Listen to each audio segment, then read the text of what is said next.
I would say our callings are scary. Yeah. Callings initiate fear and anxiety because a lot of times they're bigger than us. Yeah, 100%. They're hard. Whenever you feel like you've done enough, do one more.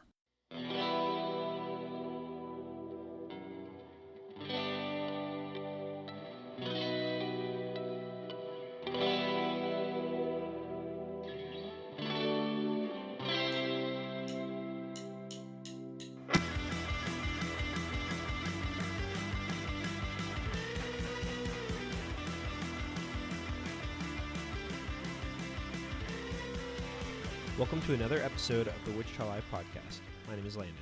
Today's sponsor is Il Primo Espresso Cafe. Il Primo is one of my favorite coffee shops in Wichita.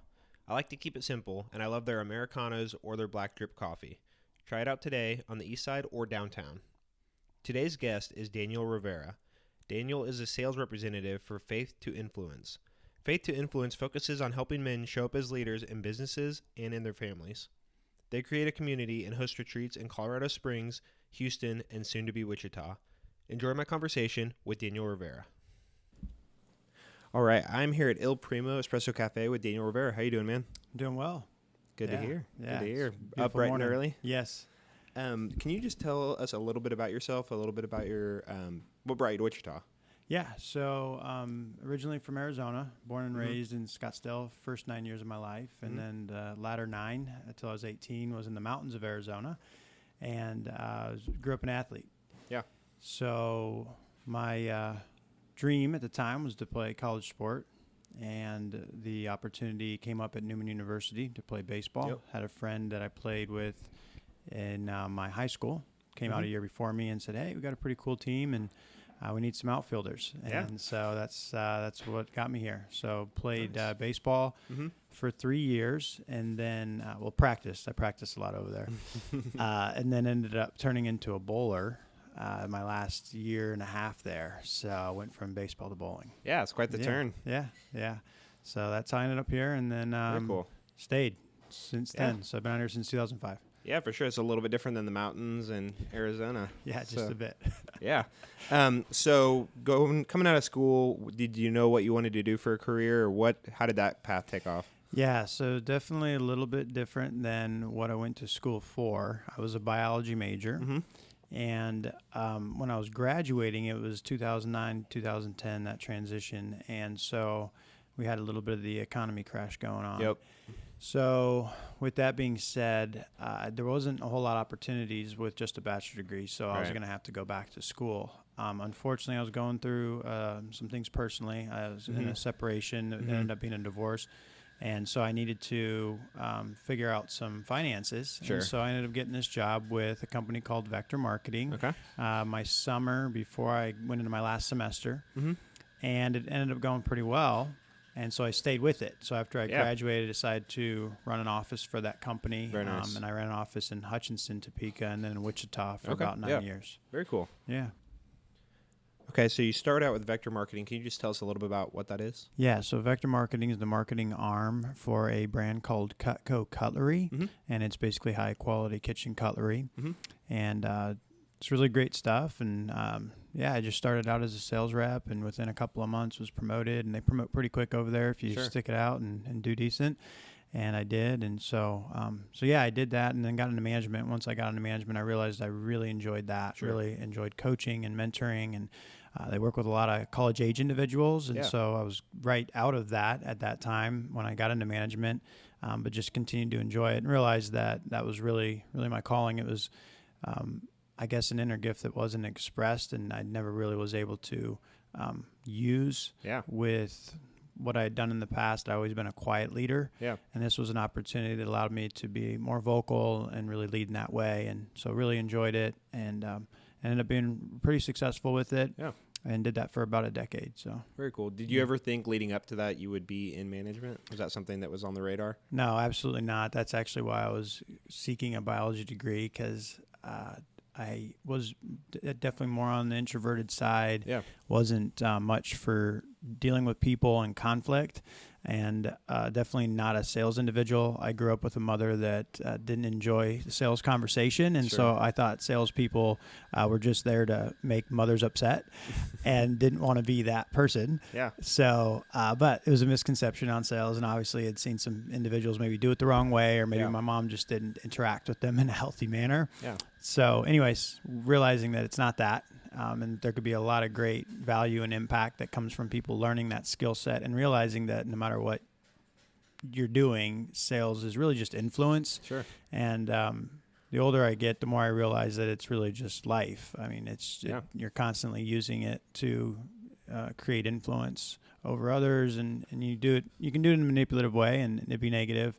You can also do it in a really healthy way that really helps individuals see their full potential or invest in things that are going to benefit them in their future. Absolutely. And I think that's a skill, like you said. I mean, you can kind of transition to anything in life, right? So, and help any aspect of your career. So I think it is good to have a background in that, regardless of who you are.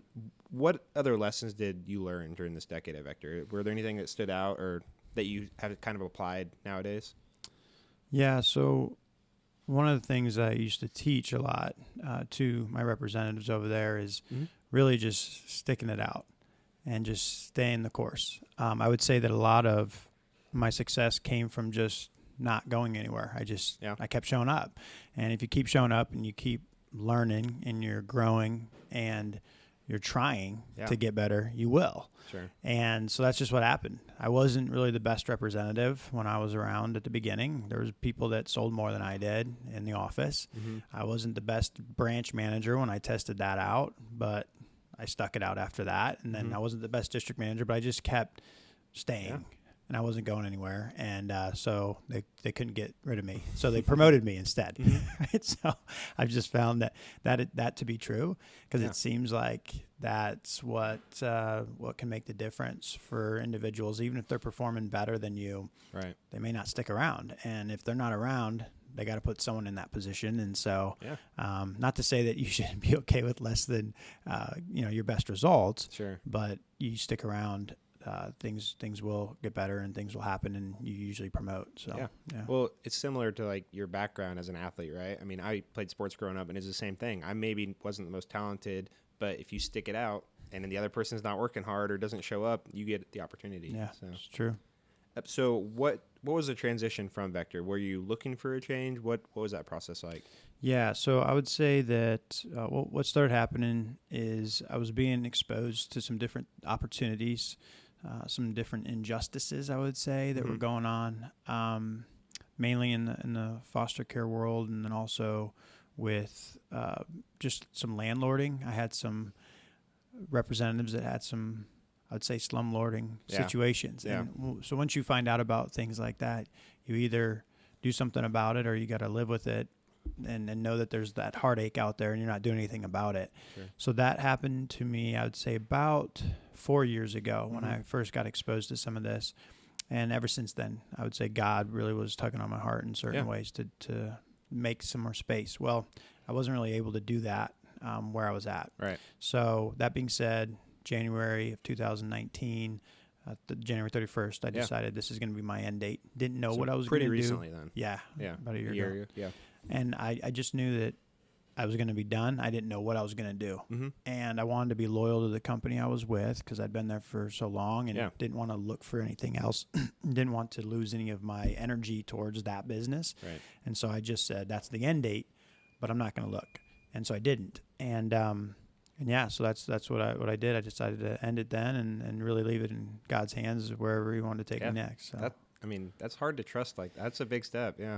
It was. But I will tell you that God brought me to a place where it was like really the only decision. Sure. If I continue moving forward in that direction, I just wasn't in a healthy place because of, I knew I needed to do some things differently. Right. And actually it was affecting me physically. Like literally my heart was just acting funny. Right. And being an athlete and, doing all these things, to have my heart acting funny, that was just my sign. Like, I need to stop it. It was almost like God was saying, if you're not going to use your life for my will and do what I'm calling you to, I'll just take it from you. Right. I was like, all right, I'm listening. Yeah. Sometimes that's what it takes, though. Yes. I mean, we're stubborn as a people, so. Yes. Yeah, for sure. Well, and I think you might not have ended up with where you're at right now had you been looking and kind of not waiting on God's timing and forcing it yourself. I think that's another lesson that I've learned.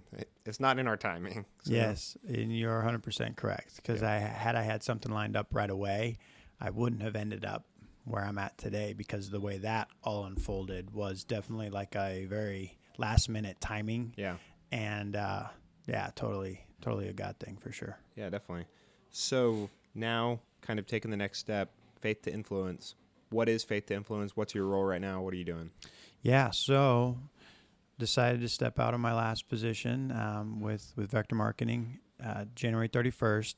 2 weeks before I did that, I ended up on a phone call with an individual named Justin Janowski, and I knew him from my Vector years. When I first came into Vector, he was kind of at the end of his career there. Yeah. And so we had just crossed paths at a conference one time. So we were social media friends. I had him on Facebook, and we'd been that way for a decade, never interacted, never had a real conversation. Might not have even never said hi on there or even liked each other's posts. I mean, that's literally how unattached we were to each other. Well, he put up this story on his Facebook that talked about attracting Christian men that were entrepreneurs or in sales. And I said, oh, well, that's me. I'm going to click on this thing and see what it's about. And it's basically this retreat that he's running. And I had been to Tony Robbins. I've been through a lot of different, leadership books and trainings.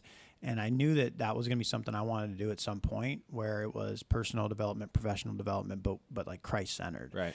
And so that's what this was. So I clicked on it and I said, hey, I'd like to maybe partner with you. I'm leaving Vector here in a couple weeks. And he said, well, I don't really have any revenue yet because we're just getting started, but I'd love to talk to you about what we're doing. I said, all right. And then I knew that he'd probably want to sell me whatever he's offering. So I said, I'm leaving my job and I don't know where I'm going to be at financially, and really don't know what my next job is going to be and where I'm going to be making money. So I don't know if this is something I want to, come out to right away, but I'll listen it out. But I'm not, I really told him I'm not a client right now. Right. And 45 minutes into that conversation, I realized I'm coming to a retreat. Now, the question was whether or not I was coming to it, sooner or later. Right. I said, well, when's your next one? He said, well, it's in a couple of weeks. So it was literally a week after I was done with my job. And I said, all right, well, that one's definitely out. I can't be doing that. I'm taking the month. I knew I was going to take the month of February off just to kind of just take a little bit of rest. And he said the next date, and it was a couple months out. So I said, let me pray about it tonight. I'll tell you tomorrow. I'll give you a decision. And the next morning, it's pretty clear. I'm coming to this retreat in a couple of weeks. So I did, pulled the trigger, went out to the retreat, that was the next chapter of my life, was, in a room full of other Christian entrepreneurs and salesmen. And it was life-changing, life-transforming. It was the best, really, 3 days of my life as far as just me just becoming a more wholesome individual. Yeah. And that was kind of the rest is history. I was a client with them for 5 months and then ended up getting hired on with them in July of 2019. Nice. And been there ever since. So now, I just sell the retreats. I do some coaching. I do lead content at the retreats. And we were just told, I was just told at the last retreat that we are going to bring one to Wichita in September. Very cool. So we're going to test out the model here locally, where I'm going to run most of the content, and the leader is going to, Justin Janowski, he's going to come out and support, kind of like I've been doing for him out in Colorado Springs. Awesome. So yeah, I've got a lot of questions. So how big is the team right now? What does that look like? Yeah, so right now we have, there's 4 of us. So Justin and myself leading the sales department, and then he obviously leads everything from top down as well.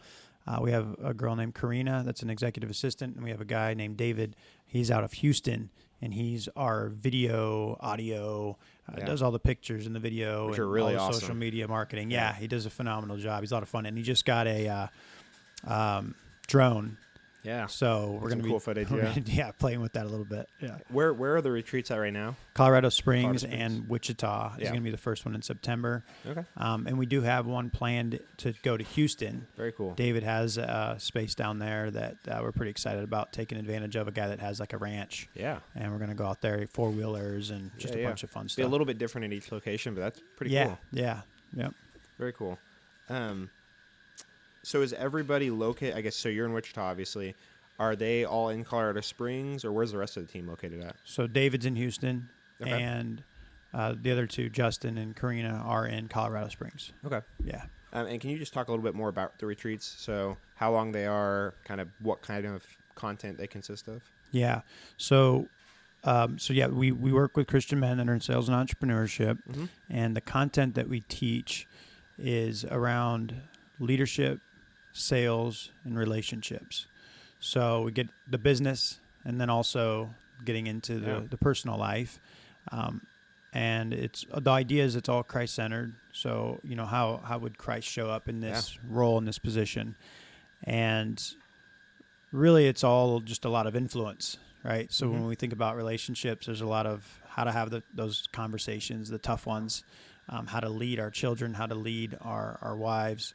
And then when it comes to business, it's really the same thing. And what we're finding is we're just giving men space to get away from all their distractions so God can do what he really wants to do with them. Yep. And that's really what we're seeing happen, where a lot of times the direction things go at a retreat are really out of our hands and our control. And, but that's the beauty of it. Sure. And it's happened every single time. We had 40 men come out last year. That's incredible. Our first retreat this year, we had, I believe we had 10 there, 8 clients, because 2 of them are going to be people we're bringing onto our team at some point, hopefully. Nice.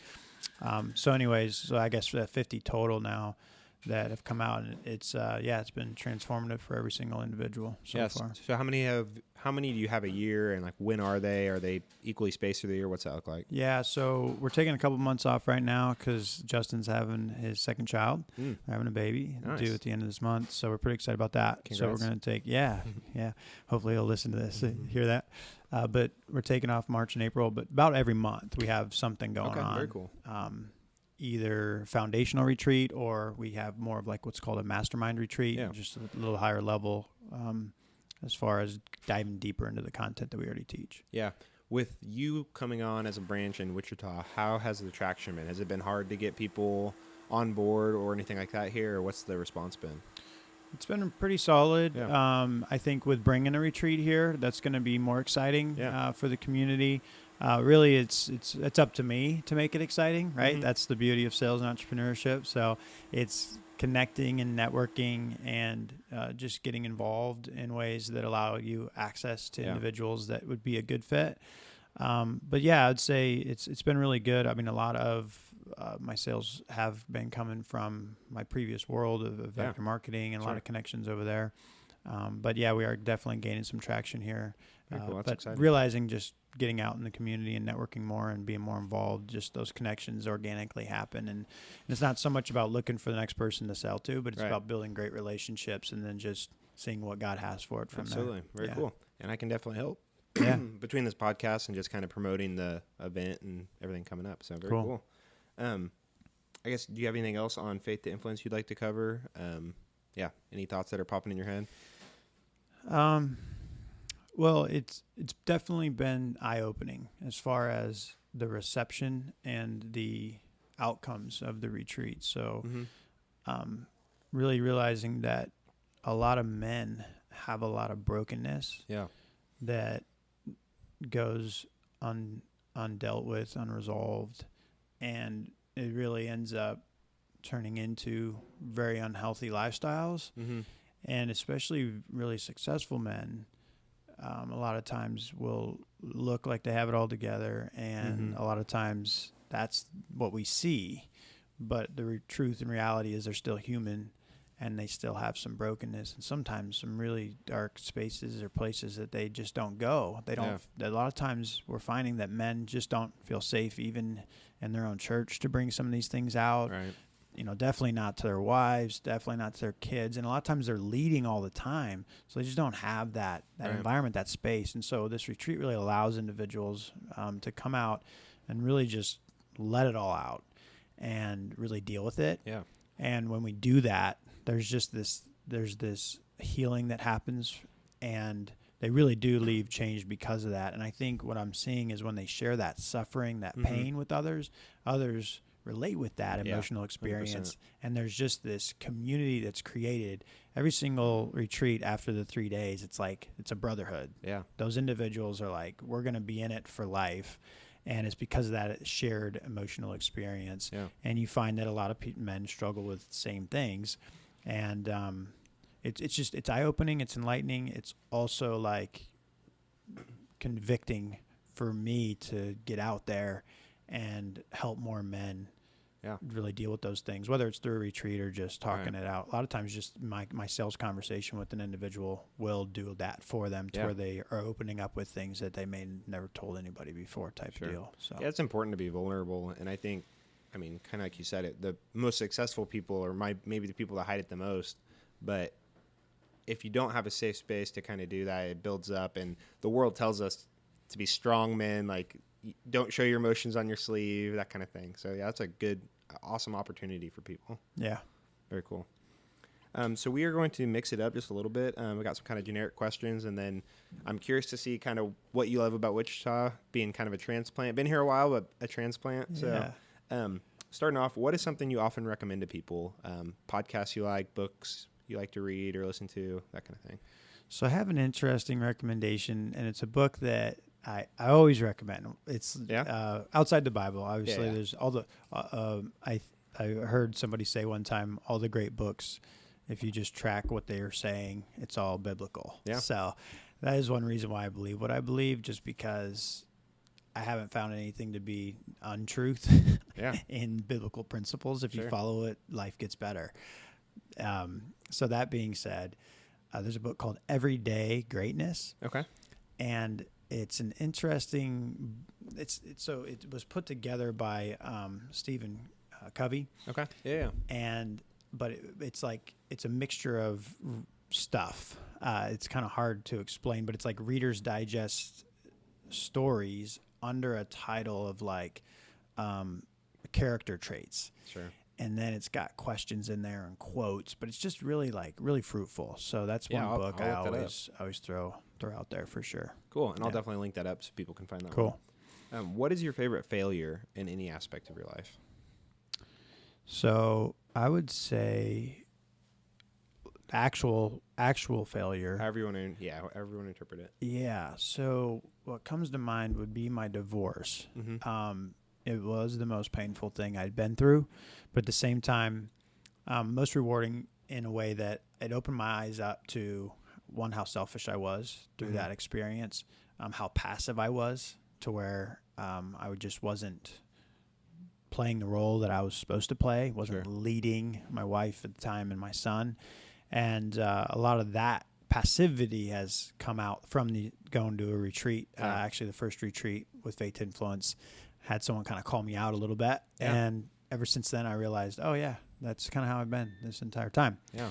So I would say that it helped me realize, how to really unconditionally love somebody. Right. I was getting some counseling through an email, and it was a guy that helps people going through divorce. And he was trying to sell me product every time I got the email, at the end of the email, right? Mm-hmm. Well, his emails were counseling me enough. I didn't need it. And I remember one email, it was talking about how many marriages end in divorce, first marriages, it's over 50%. And then it said, well, after the first one, you know what you want in the second one, right? So after the second person, you should have a higher stay togetherness rate, right? Mm-hmm. Well, it actually goes up. So second marriages, the number's like 60, 70%. And he goes, okay, well, after two of these things, you definitely know what you need in that other person, right? You know what you really like and what you really dislike. You're going to really nail it on the third one, right? And the truth is it continues to go up. The divorce rate number goes up. When you get to fourth or fifth, it's like 95% aren't going to work out. And so he said the common factor in all this, you. And it hit me. Yeah. Because at that point, when I was reading that email, I was pointing the finger, talking about all the stuff on her side. And I realized, nope, there's a lot of things I need to own here. And it just started being revealed to me, all the different things, different times when we were just in argument or in conflict that I just made the bad move. I made a wrong move. Right. And I look back on it like, man, did I really show up in unconditional love in that moment? Now, it's not to say we're supposed to be perfect, but at the same time, a lot of opportunity for me to grow. Right. So it was like, man, every day there was just different experiences coming to me that I realized, man, I could have been a lot better in that scenario. Sure. So, yeah, that's really hard. I mean, I obviously haven't been through anything like that, but you come out a stronger man, and you found this path, and you can teach others so they can learn from you. Right. And that's the other part of it.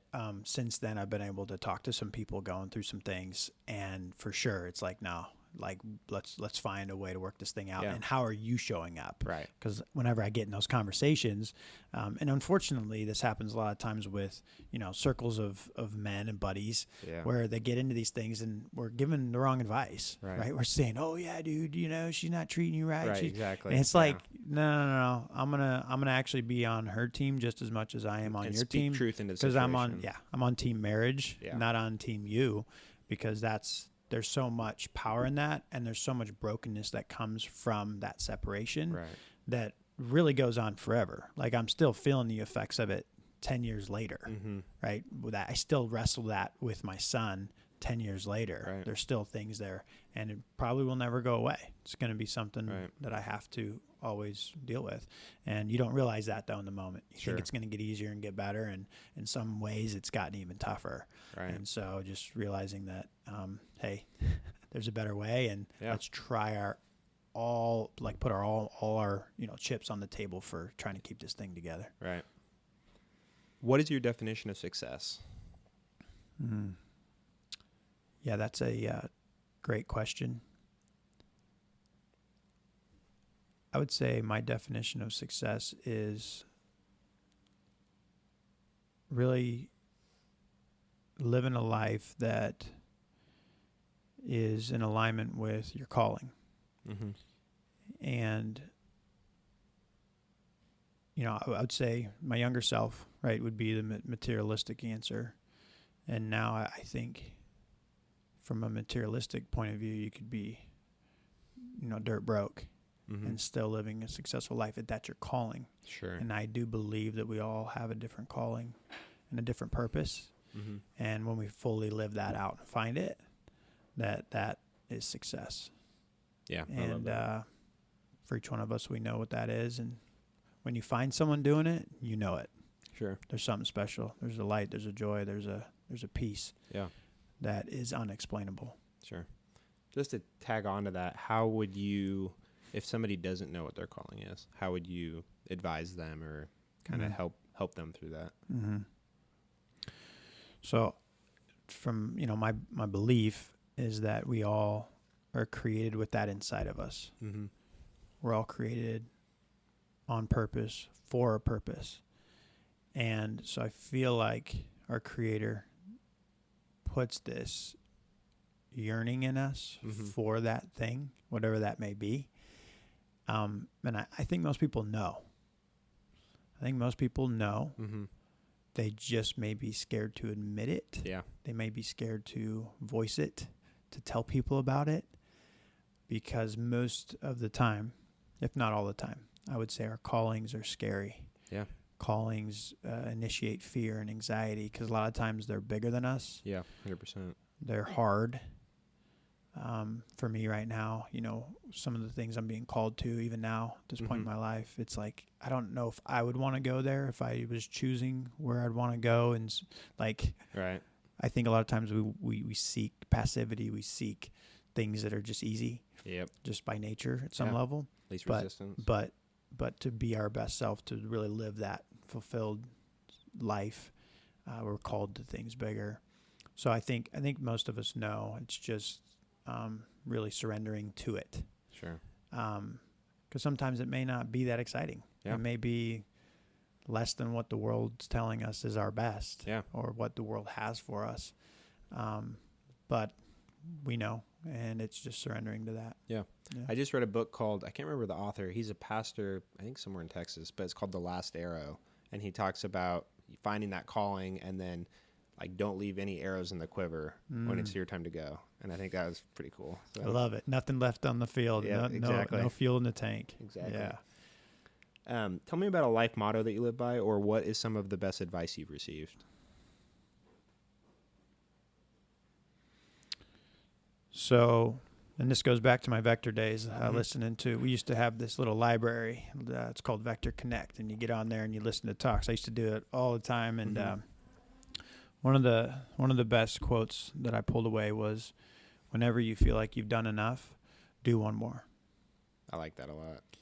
And the truth is, we can always do one more, right? You think about, and I used to apply this to the gym. I used to do that before I heard this quote, and realized that's kind of who I was as an athlete. It was always just a little extra. I didn't do a lot extra, but just a little bit. Yeah.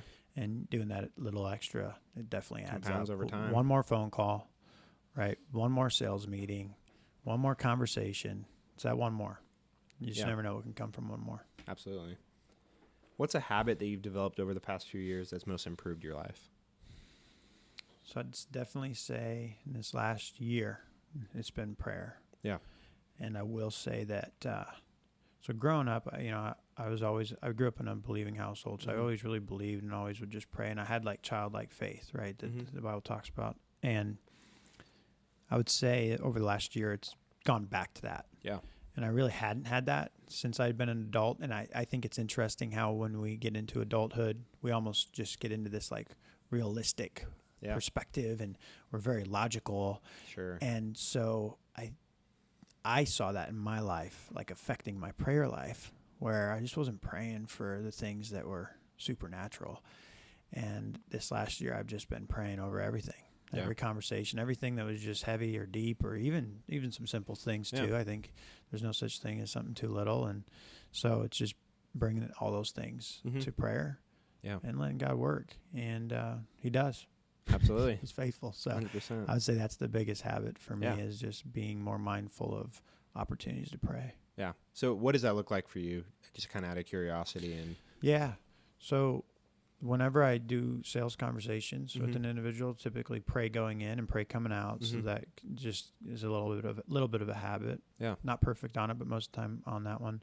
And then just anytime I feel like there's just something just heavy, it gives me anytime I feel a little bit of stress or anxiety over anything, I'm like, nope, I'm going to pray about it, because I don't want to carry it. And that's what I was doing before. I was carrying a lot of things and trying to figure it all out.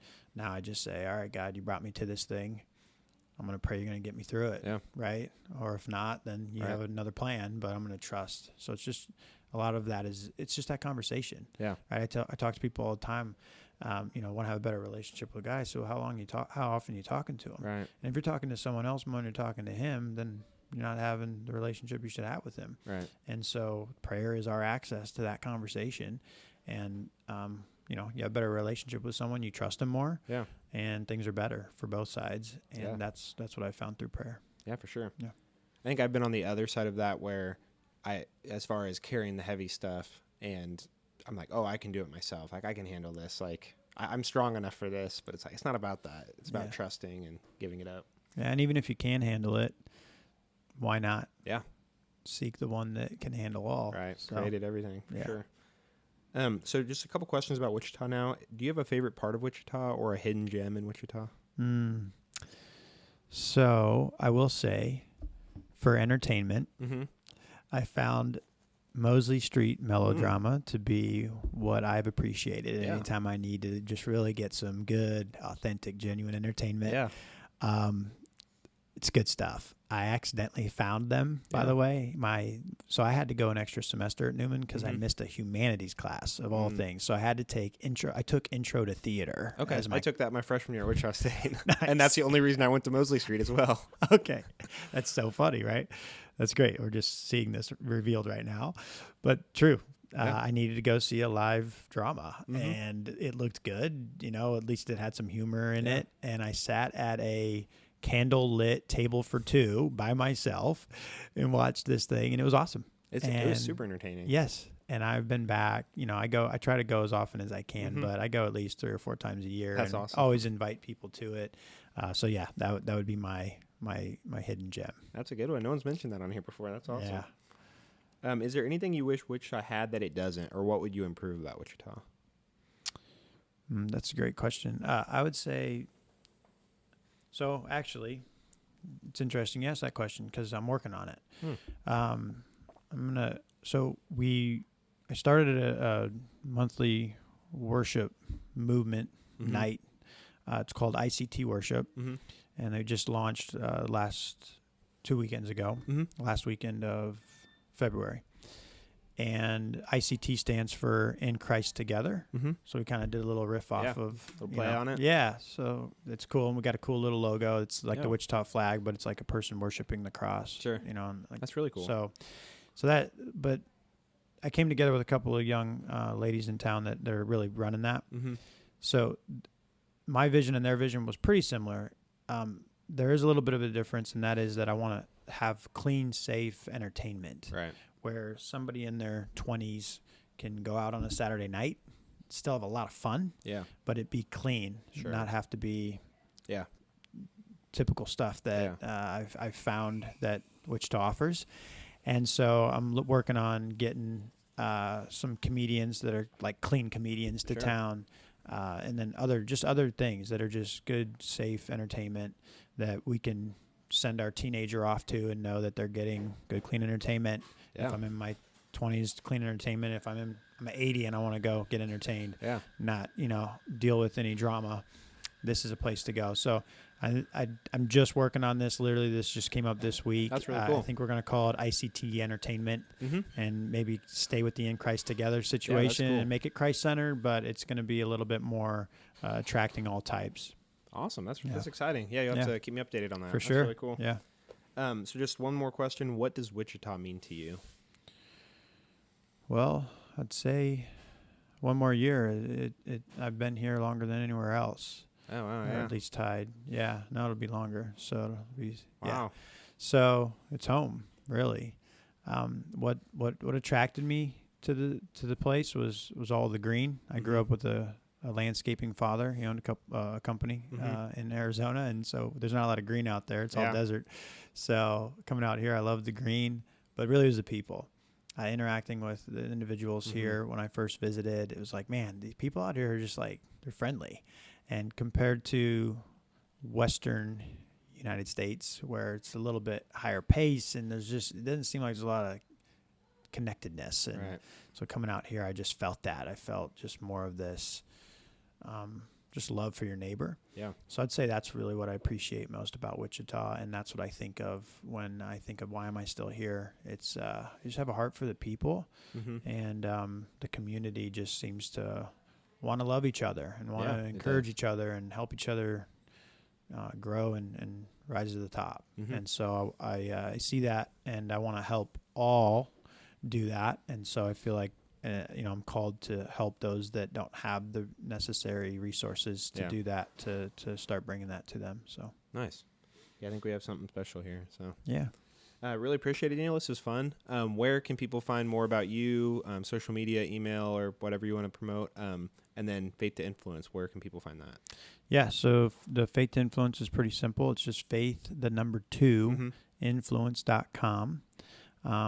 We have basically all of our social media links on there, so it's easy to look us up there. And then if someone is interested, they can click on signing up for a discovery call. We call them to see if it's a good fit, and let them know about what's going on and upcoming retreat dates. For myself, just Daniel Rivera, you'll probably pull me up most places. Cool. So yeah, and I'll link up all the links we talked about, the books, and definitely the retreat and that kind of thing. So absolutely cool. Appreciate it, man. Thank you. Yeah, thank you. Thank you for listening to this episode of the Wichita Live Podcast. If you enjoyed, please share it with a friend and leave a review on whatever podcast platform you use. I'm putting all of the podcasts on YouTube now as well, and we'll start doing video podcasts for some episodes in the future, so go to Wichita Live Podcast on YouTube and subscribe today. If you want to support the podcast, head over to our Patreon page. Thanks for the listen.